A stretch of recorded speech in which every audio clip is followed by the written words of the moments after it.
கூட்டணியில் அவரும் நான் சேர்ந்து அதிமுகவோடு இருந்தபோது அவருக்கு என் சக்திக்கு மீறி பக்கபலமாக இருந்தது.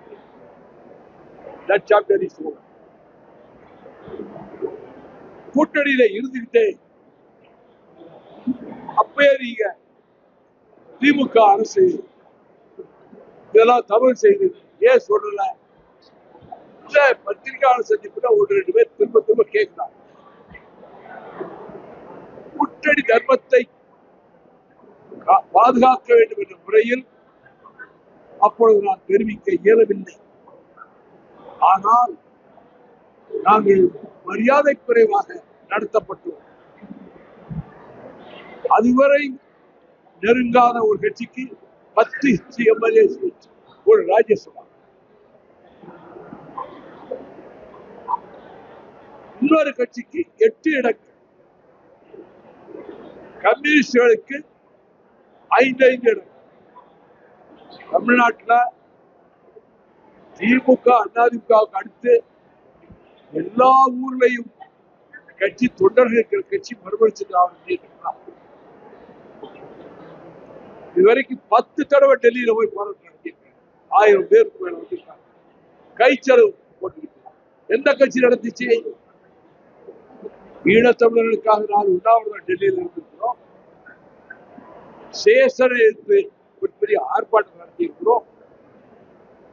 கொலகாரப்பைய ராஜபக்சே சாதிக்கு வாரான்னு சொல்லி 1000 பேரோடு 4 மாகாணம் கடந்து 3 நாட்கள் மரத்து கிளைகளுக்கு அடியிலே கடந்து அவர் வருகிற குட்பாவிகளை குறித்து கைதாகி வந்து இந்த துணிச்சலும்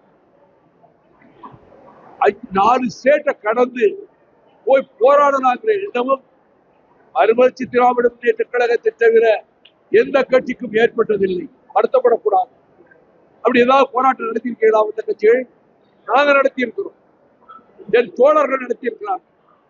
தன்னலம் அறியாத தொண்டர்கள் 32 ஆண்டுகளாக இந்த கட்சியை கட்டி காத்து இதை யாராலும் அசைக்க முடியாத சக்தியாக என் சகாக்கள், என் தோழர்கள், கழகத்தின் கண்மணிகள், என்னோடு ஒரு தாய் வயிற்றிலே பிறக்காத என்னுடைய அண்ணன் தம்பிகள், நாங்கள் தமிழகம் பூராவிலும் மோடி எடுத்து 9 தடவை கருப்பு கொடி போராட்டம் நடத்தினோம். கூட்டணி இருக்கும் போதே ராஜபக்சே பதவி பிரமாணத்தை கூப்பிட்டாரு.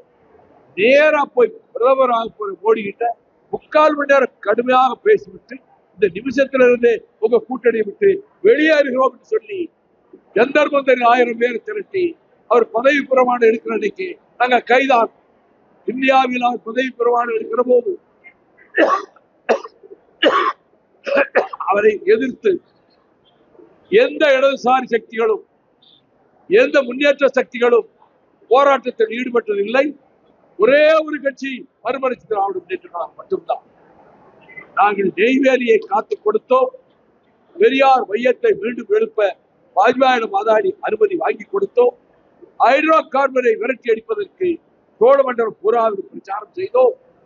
மீத்தேனை விரட்டுவதற்கு எச்சரிக்கை கொடுத்த ஆபீச காலி விட்டு ஓடிட்டாங்க. இதனை ஊடகங்களோ தொலைக்காட்சிகளோ ஏடுகளோ மக்களிடம் கொண்டு சேர்த்ததில்லை.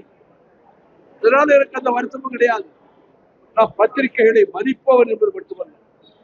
குடா சட்டம் மசோதாவாக விவாதிக்கப்பட்ட போது அந்த குடா கொண்டு வரக்கூடாது என்று வாதிட்டவர்கள் நானும் அண்ணன் முரசொலி மாறன், பருக் அப்துல்லா.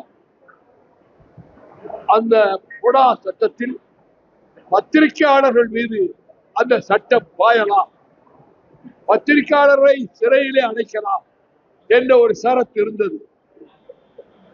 என்னிடம் வந்து பத்திரிகையாளர்கள் சொன்னார்கள், இது ரொம்ப டேஞ்சரஸ் செக்ஷன், பிரஸ்காரங்களை பூரா மிரட்டுறதுக்கு ஜெயில போடுறதுக்கு பயன்படுத்த சொன்னாங்க. நான் அந்த கூட்டத்தில் வாஜ்பாயை பார்த்து, இந்த நெருக்கடியில ஆரத்துல பெங்களூர் ஜெயில இருந்தீங்க, பிரஸ் மேல இருக்கிறீங்க, இந்த சட்டத்தை கொண்டு வரீங்க பிரஸ்காரங்க மேல, அது கொடுமை, ஜனநாயகத்துக்கே பேராபத்து என்று சொன்னேன். என் விருப்பத்துக்காகத்தான், நான் கேட்டதற்காகத்தான் பத்திரிகையாளர்கள் மீது பாய இருந்த படாசரத்து நீக்கப்பட்டது. மறுநாள் இந்தியன் எக்ஸ்பிரஸ் பத்திரிகையாளர்கள் சார்பாக வைகோவுக்கு நன்றி தெரிவிக்கிறோம் செய்தி போட்டது. வக்கீலர் கோபால் ஒரு பத்திரிகையாளர், அவரை பிடிச்சி இந்தாரிப்பேட்டை ஸ்டேஷன்ல வச்சிருக்காங்க. உடனே யார் எந்த கட்சி வரல, நான் போய் ஸ்டேஷனுக்கு முன்னாடி போய் மறியல் பண்ணி போனாங்க. எத்தனையோ முறை சங்கர கோயிலில் செய்தியாளர்களை சந்தித்திருக்கிறேன். கலிங்கப்பட்டி கிராமத்துக்கே அவர்கள் வந்திருக்கிறார்கள். அவர்களை மதித்து அவர்களுக்கு உரிய கௌரவத்தை கொடுத்து நான் நடந்து வருகிறேன். ஆனால் என்னை களங்கப்படுத்த வேண்டும் என்று என்னுடைய 62 ஆண்டு கால பொது வாழ்க்கையில் அடாத பழிகளை சுமந்திருக்கிறேன். கடுமையான நினைத்து பார்க்க முடியாத பழிகளை நான் சுமந்திருக்கிறேன். என்னவெல்லாம் போட்டது, 40 கோடி 500 கோடி 1000 கோடி தான் எழுதுறாங்க. நான் யோக்கியமான ஒரு அரசியல் பக்கத்து ஊர்ல பூர்வீக சொத்துக்கள் இங்கே 100 கோடிக்கு இருந்த சங்கர கோயில் அவ்வளவு வித்து போட்டேன். நேர்மை என்ன இருக்கு, நேர்மை யாரும் சந்தேகப்படக்கூட முடியாது. சாகுறவரை நேர்மையாகத்தான் நான் இருப்பேன். ஆனால் என்னை களங்கப்படுத்த வேண்டும் என்ற நோக்கத்தில் ஒரு பத்திரிகை ஒரு 3/4 பக்கத்துக்கு இங்கிருந்து விலகி சென்ற ஒருவர் சொன்னார் என்று, அண்ணா சாலையில் இருக்கிற அடுக்கடுக்கான மாளிகைகள் எனக்கு சொந்தம் என்றும் 140 பிளாட் இருக்கக்கூடிய பெரிய ஒரு அந்த பிளாக், ஒரே ஒரு 2 அறை கொண்ட வீடு திருச்செம்பி 10 வருஷத்துக்கு முன்னாடி பணம் கட்டி வாங்கின அந்த வீட்டு, அந்த 140 பிளாட்டும் திருச்சி எம்பிக்கு சொந்தம்னா அதே பத்திரிகையில அவன் சொன்னான்னு போட்டிருக்காங்க. நாடு வெளியே போறாங்க. அப்படி என்னை இழிவுபடுத்தும் நோக்கத்தில் களங்க சேற்றை வாரி வீசிவிட்டு அதே பத்திரிகை நிறுவனர் வேண்டுமென்றே என்னை காயப்படுத்துவதற்காக திரும்ப திரும்ப கேட்டபோது, நீங்க எந்த பத்திரிகைன்னு கேட்டதுக்கு உங்கள்கிட்ட சொல்ல வேண்டிய அவசியம் இல்லை. நான் கேட்டேன், என்னை பத்தி மோசம் போட்டுக்காங்க அந்த பத்திரிகை. ஆமா, இதுதான் நடந்தது. நிறைய நம்ம தோழர்கள் நெருங்கி போனாங்க. வந்திருக்கப்பா நான் சொன்னேன். அடியடியெல்லாம் நடக்கல. இதே இது வேற தமிழ்நாட்டில் தலைவர்கள் இருக்காங்க. அவங்க வீட்டை போய் இப்படி கேட்டிருந்தா என்ன பாடுபட்டுருப்பாங்க தெரியுமா? அவங்க கேட்க மாட்டாங்க. அந்த தலைவர்கள் பேர் நான் சொல்ல விரும்பல. அவங்க கிட்ட போய் இப்படிலாம் கேட்க முடியாது. கேட்ட அடிச்சு நொறுக்கிடுவாங்க.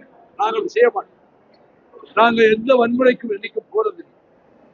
செய்தியாளர்களை கண்ணியத்தோடும் கௌரவத்தோடும் மரியாதையோடும் 62 வருஷத்துல நான் நடத்தி வந்திருக்கிறேன்.